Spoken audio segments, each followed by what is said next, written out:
Hello and welcome back to the Idiot Farm, and we are here today doing something a little bit different.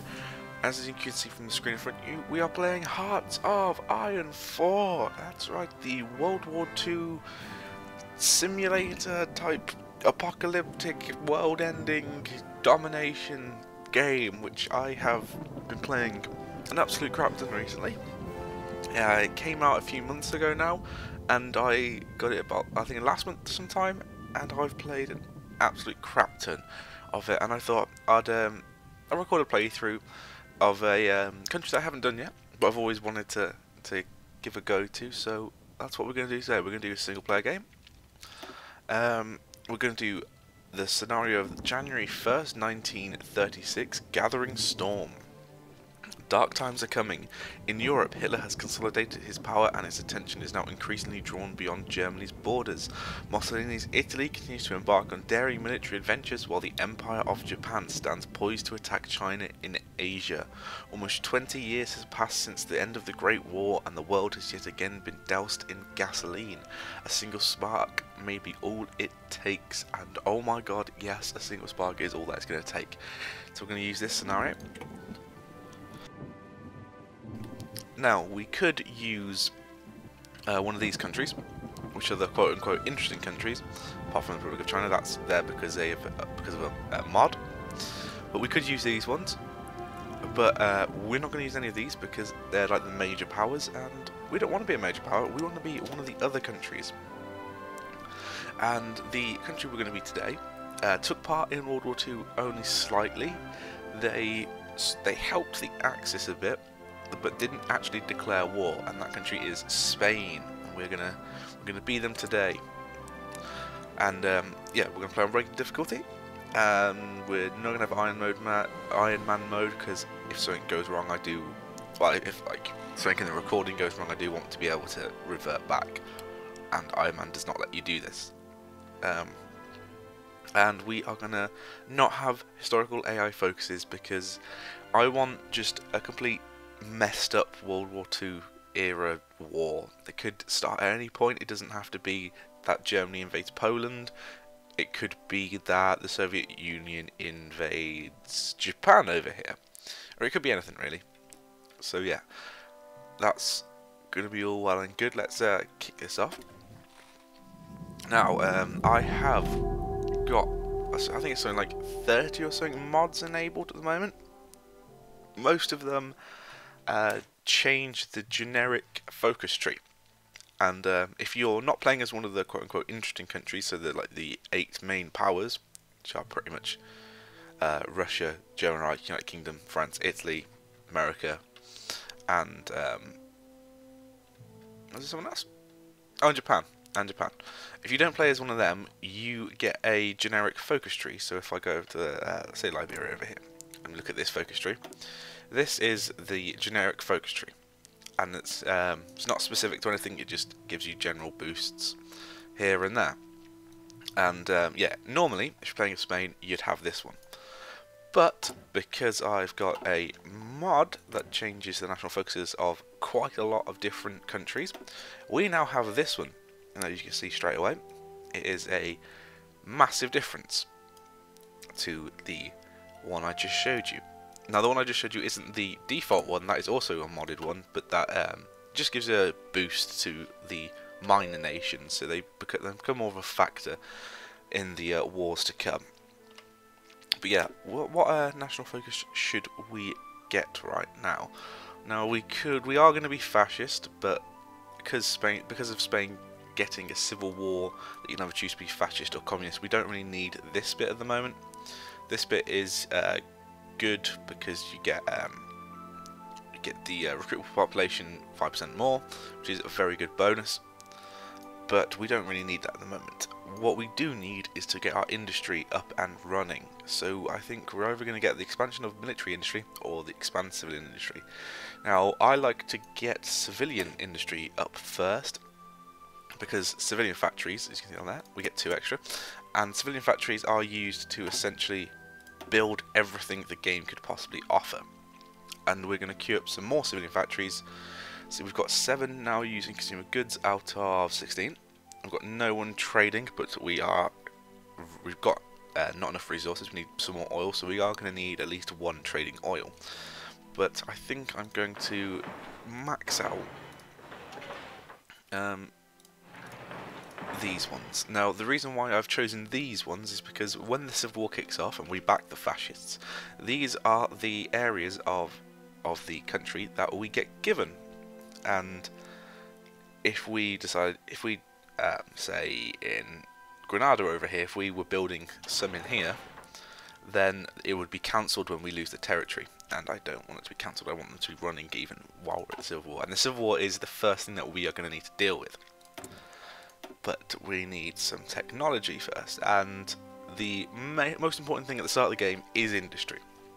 You need industry to build anything, and so I like to get the production bonus here, which is basic machine tools, production efficiency cap, which makes our military factories more efficient when making like equipment, and then we want construction 1, which gives us an decrease on the time it takes to construct anything in the game, and we also want electronic mechanical engineering, which gives us a research time bonus. So at the moment you can see it's at -5%. When we complete that in 95 days, it will be -7%.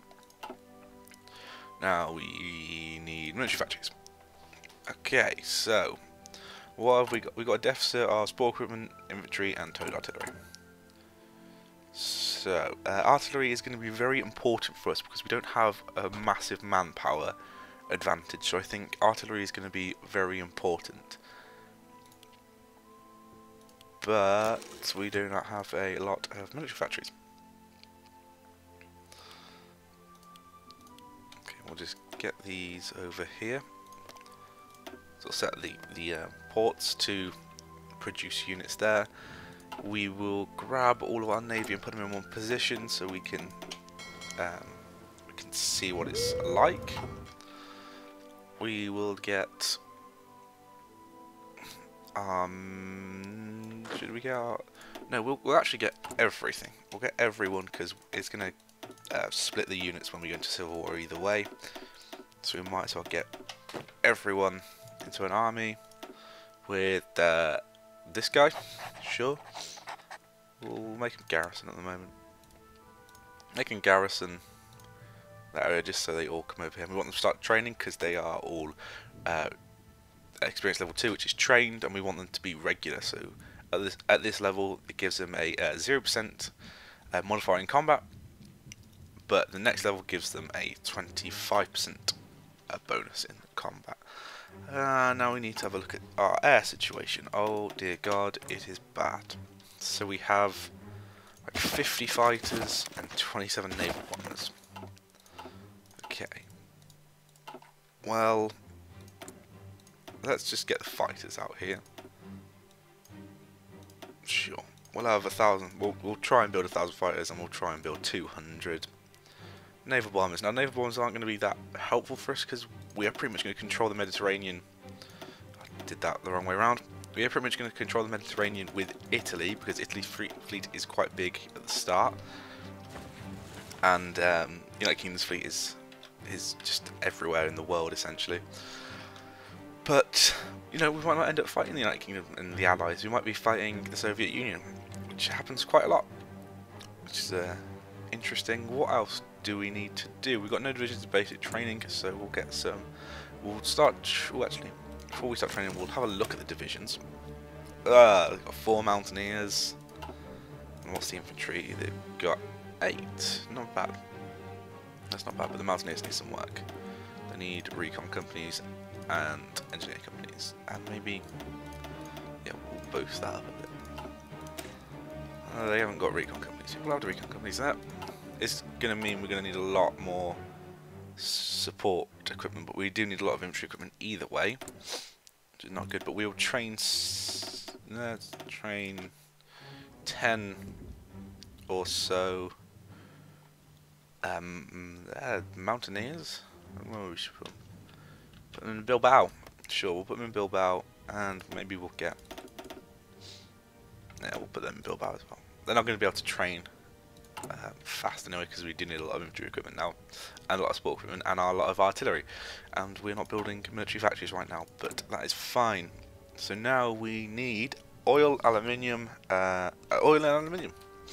So we'll trade that from the United States, because they have a lot of both, which is why if you're ever wanting to play as like Canada or Mexico, the United States is the first thing you should be looking at, because at the start of the game they're very weak, and they have an absolute insane amount of stuff and factories and materials and whatnot. So I think that's pretty much it for the setup of it. So I think, yeah, we'll just get it go. We are missing fighters and naval bombers because we're not producing any.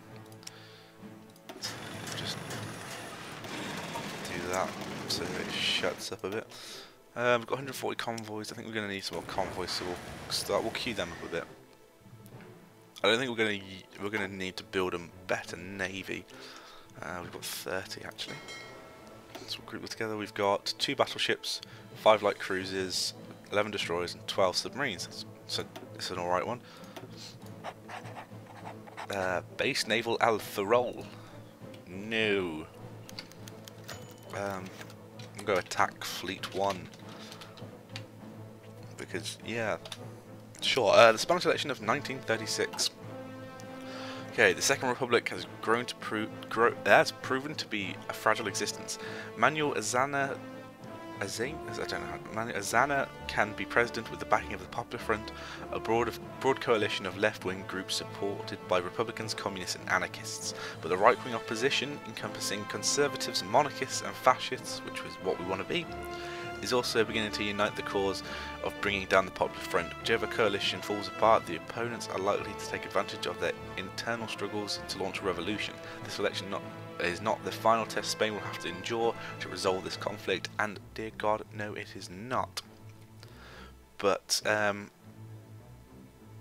we'll go to the fascist, the unite the conservatives and groups under Flange. Which it doesn't really matter, it just means we are now fascist straight away. So we can change laws, like the economy laws and volunteer laws. I think volunteer laws can be. Oh no, we can get extensive conscription now. We couldn't get it before. We could only get limited. But there we go. We did expand the civilian industry. I think we're just going to continue down the civilian industry thing at the moment. We are aiming for the military research and development, which is an extra research slot, which is going to be very helpful. And to get that, we need to fortify Spanish Africa, and for fortify Spanish Africa it requires colonial industry, which is this one, and found the Estalaza. I'm probably like crucifying these pronunciations, but I'm definitely not Spanish. Spanish. So I have no idea how to pronounce Spanish words. What's kicking off? Oh, the General did the Rhineland. So yeah, they've got this bit. Saar seems to be still demilitarized, but I think that might just be a bug, like a screen bug. Because I did play as Germany, and I've got a mod that increases the amount of states to like historical states in the game, and Saar is a new state, but I think it's just a bug from your perspective, because when I played as Germany that did become a militarized zone, it didn't stay the demilitarized zone. But there we go, we've got electronic and mechanical engineering, now we need mechanical computing, another research time buff. See, look, you can now see it's 7%, it will become minus 10% once we get to this one, which is going to be very helpful.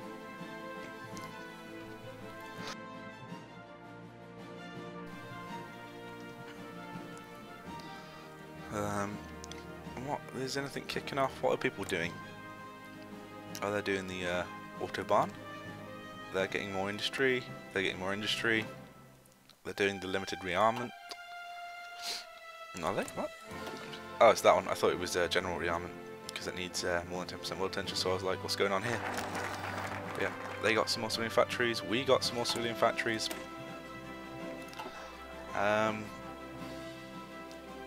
Yeah, we'll get the infrastructure next, the improved colonial infrastructure. Our infrastructure is good for supply, if I go on the supply menu in a second after we get... We've got 50% bonus, so I think we're going to get this one even though it is more than half a year ahead of time. We do get a slight decrease in time.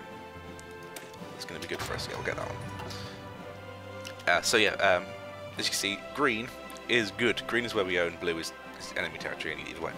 But green is good if it's in your own territory. It is bad if it becomes yellow, and it is horrific if it becomes red, because that means there's low supply. And here we get partial localization now. So it's less factories doing consumer goods. Yeah, so low supply means that your units start getting attrition. So you see at the moment, it's 7 out of 75 here. So it's very good infrastructure. So the infrastructure is plus 60.5. And everywhere else is green. When it starts getting yellow, you need to improve the infrastructure or improve the ports near it to get better supply to your units. But we did construction 1 there. What do we need? We don't have any tanks at the moment. We could get the bonus to the artillery. We're not really fighting a war right now. We could get a land doctrine. We've got a bonus for radio, but I think we're going to need to get concentrated industry. Gives us more factories in a state, and the output of the factories bonus, which is good. So I don't know when this civil war is going to actually kick off. I'm hoping it's going to be really soon, because I have plans for Spain after we win the civil war, because I'm assuming I will be winning the civil war. Okay, there we go. We've got the improved colonial infrastructure. So let's see what we need to get now. I think colonial industry would be, yeah, more civilian factories. So how many have we got right now? We've got 13 doing the building, we've got 6 on consumer goods, and we've got 2 on traded goods. So that's not good. We are going to be running out of a lot of things as Spain, because if I go on resources, we don't actually have a lot. And yeah, Portugal has a lot of tungsten, which is why we're going to take them out pretty damn soon, but I need to deal with the civil war first. Actually, before I check anything, have I got... yeah, I've got transport ships, good. That'll come in later when we actually need to take out some of these areas from Portugal when we are attacking them. Here we go. After the peaceful election of General Francisco Franco as president of Spain, there was hope that recent years' violent uprisings and political turmoil would be put to an end. Rumours that Franco would attempt to create a one-party dictatorship with him at the chief of state has been fueled by a sudden disappearance of several opposition leaders. Okay, so battle lines have been drawn. Which faction should we support? The Nationalists, death to the Rojos, which is what we're going to do, or the People's Army, death to the Phalangists. Well, we are the Phalangists, so we want death to the Rojos. So we'll support that. There we go. They have declared war on us.